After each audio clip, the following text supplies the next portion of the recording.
reason you're the Sony Fellow, and they take only 2 Sony Fellows worldwide, said you're the Sony Fellow is because we believe the Samsung will kill us in 15 years. This is 1994. And at that time, if somebody had said, it would be the equivalent of someone saying, IBM saying, you know what, I want you to come in because Tejas network is going to destroy us in 20 years. And you would have said, yeah, sure. That is what Samsung was. And today, it has killed it. Hyundai has killed Honda Accord. And you would never have imagined that.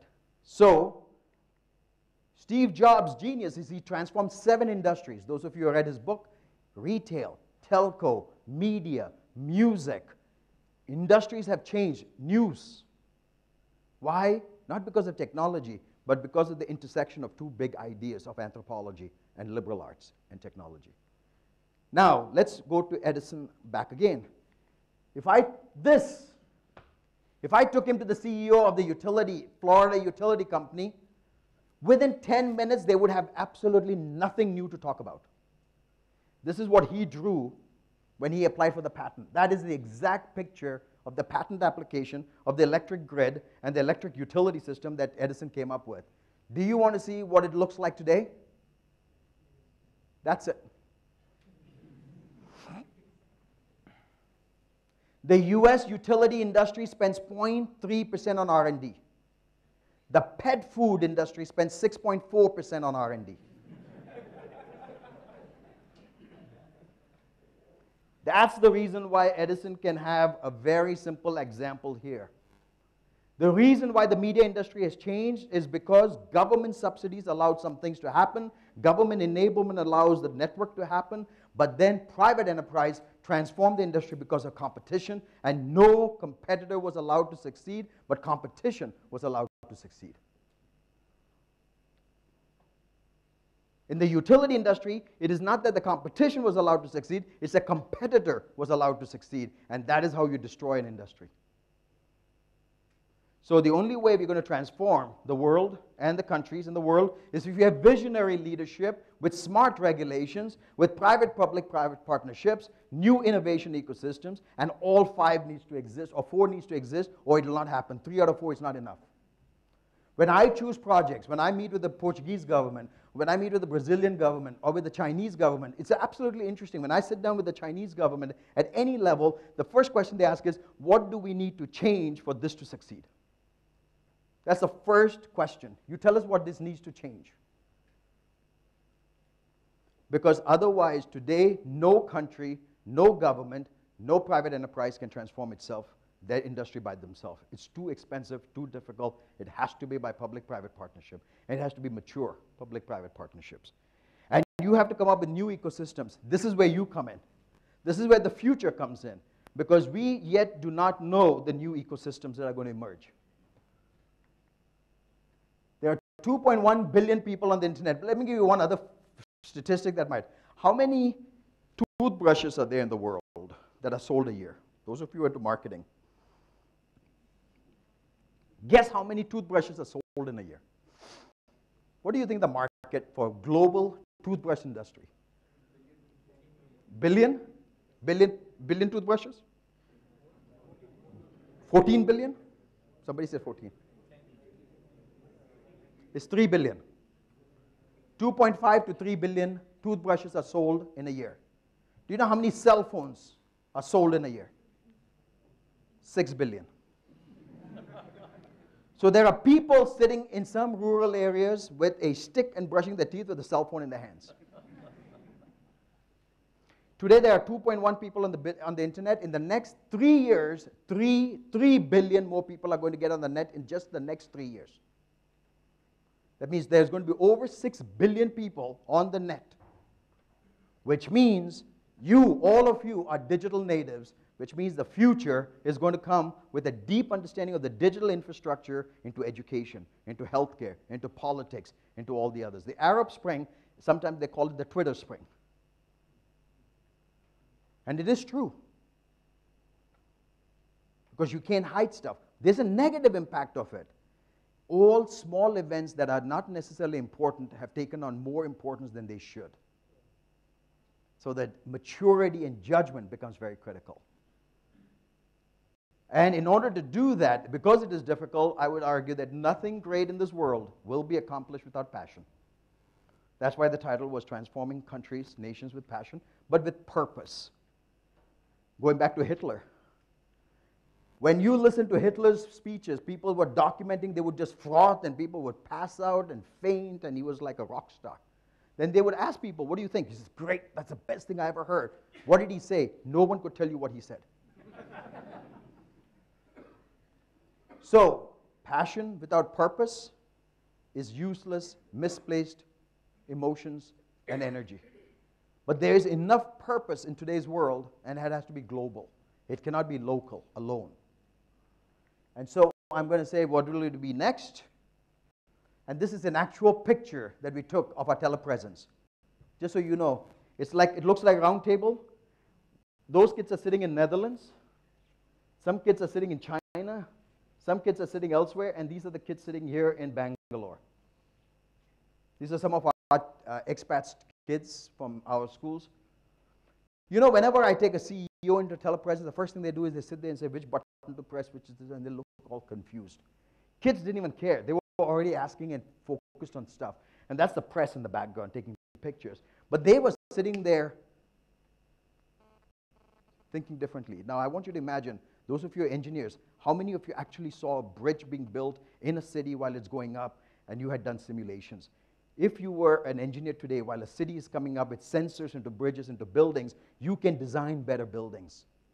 Imagine a child in Songdo who's working with a child in Dholera who's building a city and building the rivers, and they can exchange, and that is what we're doing with the schools, connecting them. So kids in Europe, kids in Asia are talking on projects together. They speak the same language. They speak with different accents, but they're much more similar. And that is where I think the next world is going to move to. So I'm going to stop here because I think I've already gone well over my time, and I apologize for that. So that's my story, and I'm sticking to it. Thank you. Thank you, sir. We'll now take questions. Blue boxes are also built. So what will CISCO do to connect if blue boxes become very successful? Well, you're talking about the blue boxes, which are these energy boxes, the cubes? Right. You know, we always say that if you look at IBM, 100 years ago, they were making time card punching machines, meat shavers, meat grinders. If Cisco thinks his business is routers, 30 years from now, it won't be around. $48 billion notwithstanding. We don't. We actually don't worry about the boxes. We say we'll create some other boxes or we'll use those boxes. But it's going to be about how do you apply the digital infrastructure. And some of the people who have criticized Cisco, to be very candid, is because they're saying, are you too tied into switches and routers, which are going to get killed by these. So we're creating the next generation, and that's why we have a group like mine or some others that are saying, what's the next Cisco going to be? So back in 2002 when I came, within a year, they changed the system where you fill milk. You just put in a coin and you fill milk, right? So now, I'm not saying it's not convenient. It's very convenient and it's very effective, but then the issue is that the milkman is out of a job. Now, so with technological advances, you run out of jobs, right? That many jobs are coming down. So how do you deal with that? So that's a very good question. And let me respond to that at two different levels, okay, when it comes to that. The thing about good capitalism and good business is that some jobs will go away, just like some jobs have gone away in the US and they've come to India and they've gone to Malaysia, they've gone to Philippines. But you upgrade your skills because there's always some new applications. So going back to the milkman, do you really think the man wants to stay as a milkman? Does a milkman want his son to be a milkman? Show me one milkman who says, I want my son to be a milkman because that's what I think is the best career for him. Sometimes he wants his son to be a milkman because he doesn't know if there are other options. On the other hand, if you explain to them that their son of a milkman should become the owner of a milk industry or become one of the software tycoon, they have a different orientation altogether. So I'm not suggesting that there's a deterministic, unfortunately, jobs seems to have a deterministic thing on that. Yes, some jobs will go away, but other jobs will be created. Coming back to the milkman, I'll just give one simple example. And this is an example of how simple thing like a cell phone has changed in India. So let's take this milkman and the milk producer, right? They come to the market, they can go to 5 different markets to sell their milk. They go to one market, they get on the bus, they get to the market, they get there and they get 10 rupees. I'm just making this number up, 10 rupees a liter. They come back to their village and somebody says, I went to the other market and I got 12 rupees. There's an asymmetry of information.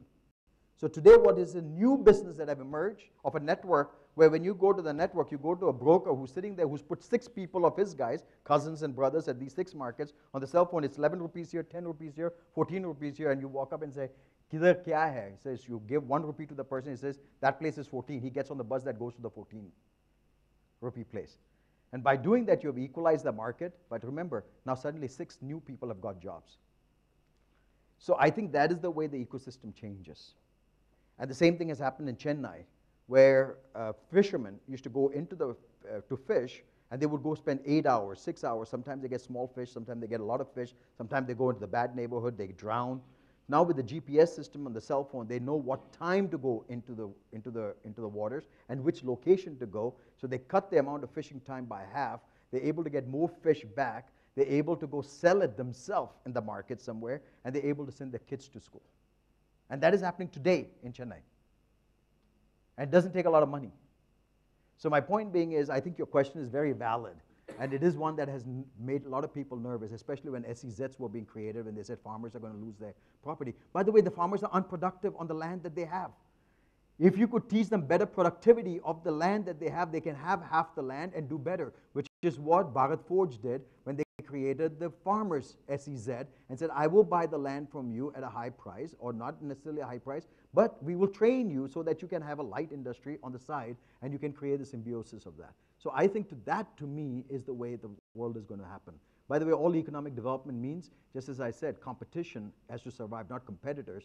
By the same token, economic development will happen, and there will always be somebody with lower skills. And by the way, that does not mean that anybody who's lost a job as a middle manager in the US will never get a job back again at that level, ever. Not happening. If you're above 40 and 45 and you have lost a job in the US at a middle management, the odds of you finding the same quality, same job in the same neighborhood like it was 10 years ago is gone. That job is gone for good, which means you better keep upgrading your skills, because at some point it's an asymptotic curve, and the asymptotic curve means your options have just reduced. That is why some people stay on in their jobs after they have a certain level. They hate their jobs, they hate their lives, but they have no other options. They continue because they have not continued to stay skilled and creating more and more options. So I'll always tell people, how do you define success? Creating as many options for yourself. If you are the CEO of one company and in an industry and that's all you know how to do it, you're not much of a success, because God help you if you fail in that. Your degree of freedom is zero. Yes, infrastructure as a whole. Now, I've read up a few articles on this and read up some theory. The project in itself has been programmed to go through states like Madhya Pradesh and Chhattisgarh, Gujarat, which haven't actually a lot of water underground, one, and two, do not have the necessary infrastructure and population to support such a project, on the corridor side. So would it not be more sustainable to actually have a Delhi-Kolkata project where you have the maximum population in Uttar Pradesh and Uttarakhand, and actually have more sustainable resources like water from Ganges, etc.? Yeah, I think there has been that discussion. I'm not expert on the details of that, but I am aware that that by itself is not, Tokyo-Osaka corridor by itself did not make Japan what it is. The moment you build that, some other things come about, like the quadrilateral triangle. That. By the way, I would come back to the argument that you build a city, you build economic development, you build social system, people will migrate to that places. So the fact that nobody's there is not necessarily the reason why you wouldn't do it over there.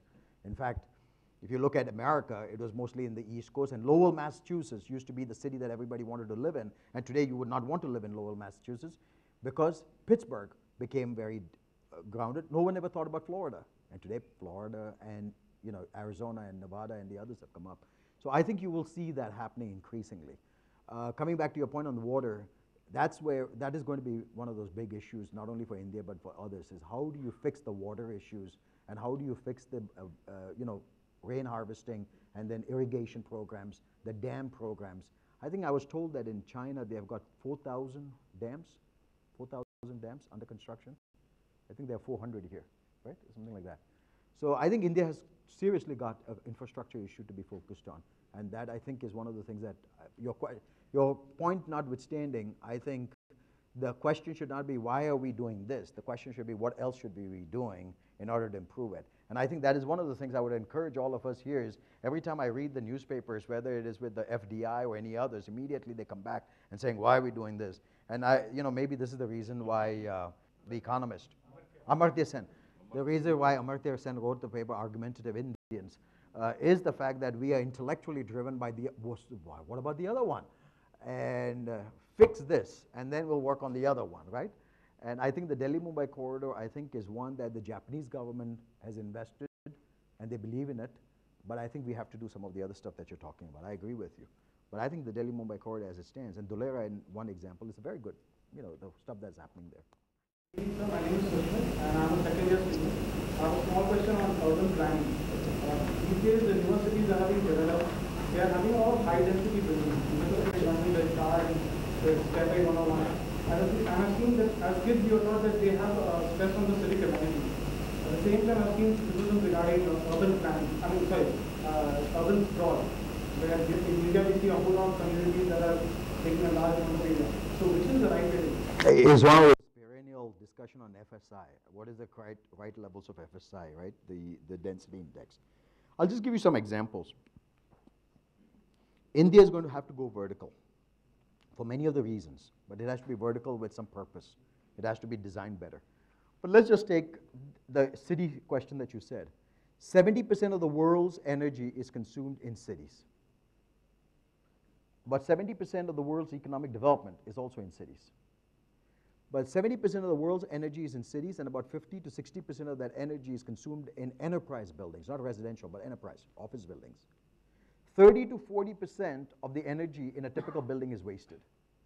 It's wasted because at any given point, 40 to 50% of an office is empty because you are in another meeting, you're outside with a customer, you're outside of the room, or any other reason. But your lights are on, your phones are on, your computer systems are on, your display systems are on, and it is not efficiently run. When we built the Bangalore campus, we redesigned by saying, do you really need to have an office space, or do you want your own office? Ask you this question. Do you want your own office space, or do you want your own office? So when we built our 16th building, which is what we call Building 16, now when you walk in, and I'm sitting in Building 11, I go to Building 16 for a meeting. If you are any of our passengers, you click the badge, and suddenly on the thing it says, who are you going to work with today when you come to this building? It says, I'm working with Noel or somebody. You say, okay, that's where Noel, I see a cubicle here. Click it, it becomes yours. The digital sign now says your name. You walk in there, the phone is yours, the system is yours, and the digital pictures have your family pictures there. Now, your coffee cup has not moved from Building 11 to 16, but everything else has moved there, and suddenly the building and your office has moved with you. Do you want your office, or do you want your office space? When you ask that question, you build something differently. I need one less building for 15,000 people. That's saving me $20 million of capex. Now take a new city that has thousands of that. You may need 500 less buildings, and capex savings are huge. You can make a different way of managing and operating. So to answer your question on planning, I think that is how. I'll give you another example. In New York and Chicago, London, 60, 40, some ranging between 40 to 60%. So depending in Chicago, it was 48%. London, New York was something else higher. From the time between 4 and 6:30, 40 to 60% of traffic were people driving around looking for a parking space. In Paris, an average Parisian spends 4 years of their life looking for a parking space. Is a calculation. It's true. This is the fact. Now, with GPS systems, location-based systems, with sensors that are put in, as we're doing now in our campuses in San Jose, when you're driving in, it'll tell you, today your first meeting is in Building 10, there are 6 parking spaces in park number 6, and you can go straight there. You're not driving looking for a parking space, because the sensor sends the message to you saying there are these open slots. We've put that in San Jose now. Imagine a city, you can cut your traffic down. So in Amsterdam, when the mayors came to us and said, we're thinking of putting congestion pricing, going back to your question on master planning and density, we came back and said, ask a different question. Why is there density? Why is there traffic? We found it was mostly for government services. So we put what we call smart work centers, and we took buildings of the government that was underutilized, put digital infrastructure into it, and suddenly all of the records and all the other business dealings were put into outskirts, and they didn't have to come into the city, and you could sit in one place and digitally work with some others. We cut traffic down in Amsterdam without doing anything by 24% in 1 year. We're doing the same thing now in Paris. You have to do the same thing in India. You have to do the same thing in Kuala Lumpur. If you go to Kuala Lumpur and go to the downtown area between 12 and 1, 12 and 2, you're not moving anywhere. You're not going anywhere. Nowhere. And you go at 8:30, you'll get there in 20 minutes. Between 11 and 2, there's no movements. And why? Because of banking. People are going there to do banking transaction. If there's one industry where you don't need to go physically to do a lot of that stuff, it's banking. So we're working in Kuala Lumpur to say, how can we make those things less necessary? I don't think anybody wants to go to a bank to deposit, and they think this is a joyful experience if you don't do it. So I think you have to rethink urban planning, is my point. Rudresh, and I'm a PGP1 student. My question is, you touched upon the diversity factor in India by quoting the Amethi example. So how do you think that this diversity factor in India plays out when it comes to transforming India as a nation to a global enterprise? What are your thoughts about it? So that was just to give an example of the complexity. That what I was trying to get at is not to suggest that it's easy. In a country such as India, it is a very messy democracy, but yet it is a democracy. Let's not forget it. Whatever you say, it is still a democracy, and it is probably, a democracy is always better than the alternative, even if it's messy, in many ways. In many ways, it is, you can find an easier solution that fixes issues in the short term, but in the long term, it's not accidental. It is not accidental, at least from economic development. I would argue, at least from economic. It's not accidental that Adam Smith wrote his book in 1776, and the world's first democracy was also 1776. So it is coincidental, but I like to argue that it's more than that. But coming back to your point on diversity, I just want to give you an example, 2 examples actually, which I think is the point I was making, not the Amethi example. But 8 years ago, around 8, 9, maybe 9, 10 years ago, I was in Atlanta. I was a professor in Atlanta. And some of us faculty had gotten together, and I think it was Diwali time. And there was an NBA game on, and we were meeting for dinner. And the host told me, Anil, I'm going to leave, but I'll be back. I have to go to the airport to pick up my niece, who's coming and staying with us for a few days. Went to the airport, picked up this young kid, and I'm sitting there, and I see this young girl, must be 16, 17 years old. She's walked in, and she said hello to everyone. She said hello to me, and she plunks herself down and says, what's the score? Okay? It's an NBA game. Chicago Bulls or somebody was playing, and then she's saying, man, I don't like that team. I don't think so-and-so is really the best player, even though his numbers are better. And then she's talking about some others. So later when I'm speaking with her, I said, not too many women are into NBA games, right? It's not like one of the big things. So I said, you like basketball? She says, no, I like sports, uncle. I like sports, and I do the sports. And I said, where did you come from? She said, no, I just flew in from Washington, D.C. So I said, oh, you live in Washington? No, I don't live in Washington. I live in Delhi. So I said, what do you mean you live in Delhi? She said, no, I flew to Washington, D.C., and then I came through Washington, D.C. I swear to you, that kid from Delhi did not even take 2 minutes to adjust into an American context, dealing with American kids and Indian-born or American-born Indian kids, and she seamlessly worked her way through that, and she was born and raised in Delhi, and she knew what NBA and the scores were. When my daughter came to India, when I said we're going to move to India, her first reaction was, you can go, I'm not coming. And the fact is, she came to India every year, and she loves coming to India, and she spends time with my in-laws in Bangalore. She comes every year, but she did not want to move because she's got friends. 13-year-old girls and boys don't like to move. They have friends. So I said, no, let's do it. She said, I'll come for 1 month. If I don't like the schools, I'm going back to New York. 1 month I knew she would hate because people said it'll take time to adjust. So we said 1 year, negotiating down to 6 months. And I bought an apartment in the city, so she knows that. There's a place for her to come back. If she doesn't like it, Mom and she will come back, is the way I argued. Here's the interesting thing. I didn't even put her at an American international school because I didn't like this principal there. She didn't like the principal We put her in Aditi Malia. Some of you from Bangalore would know. It is an international school, but it's 100% Indians and mostly on the British school system. So her school in America finished on June 28th. She started school here on July 4th. No summer vacation for this kid. This is not a good way to start a transition into India. The first day from school when it came, I was in a meeting and I'm calling my wife saying, how is she? She's like, we were like so stressed because we were like, we don't know what she's coming out from here. It's like a thing. She's coming out of the building. I said, how is she? What is she doing? Saying, I don't know. She's smiling though. So I'm like, oh, thank God she's smiling. This is good. So I said, is she smiling because she's happy to get out of the school, or is she happy? Who is she talking? So if she said, I don't know, Anil, I've not even talked to her. So she's coming in, and then I said, can I talk to her? She said, how are the kids? She said, Dad, they're like terrorists. So I said, what do you mean they're like terrorists? She says, Dad, they have no standards. They terrorize the teachers. A couple of the teachers have gone mad. They're technically mad, Dad. So I said, really? She said, oh, these are smart kids, but they have no, and so she feels like she's now into a gang. She's not like in a school, but she's in a real gang. And 3-4 weeks later, I don't see her complaining, saying, I'm going back home. She's not talking about it. A year later, she's fine. Then there was some discussion about me going back. And then I actually had her saying, Dad, if you have to go back, it's okay. You can go. I'll stay with Mom and Shekhar Dada.